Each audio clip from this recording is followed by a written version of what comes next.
은행권에 이어서 저축은행과 카드사들까지 고강도 대출 규제인 DSR이 확대되지만 사각지대는 존재합니다. 바로 P2P 시장인데요.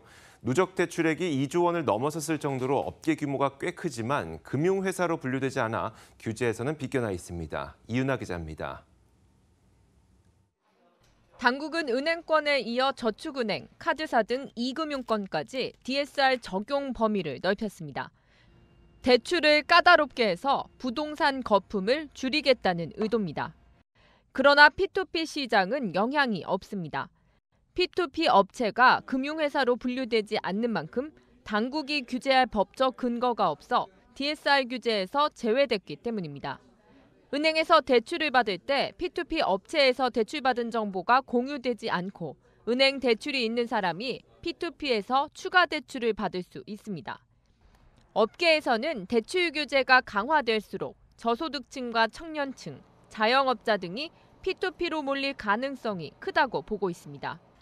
실제로도 P2P 업계는 정부가 가계대출 규제를 강화할 때마다 풍선 효과에 힘입어 성장세를 거듭했습니다. 은행권 대출이 막힌 이들이 규제권 바뀐 P2P 대출을 찾기 때문입니다.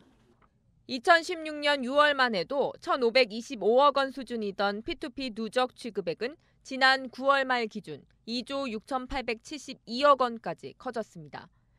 P2P 대출의 주력 상품은 연 10%대의 중금리 대출입니다. 대출자가 은행권과 P2P 대출을 오가며 규제를 회피할 수 있다는 목소리가 나옵니다.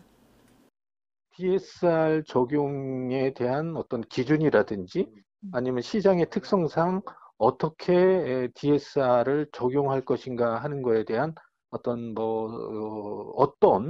어떤 아이디어나 대책은 없는 것 같아요.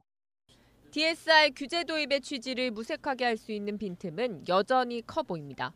머니투데이 방송 이윤아입니다.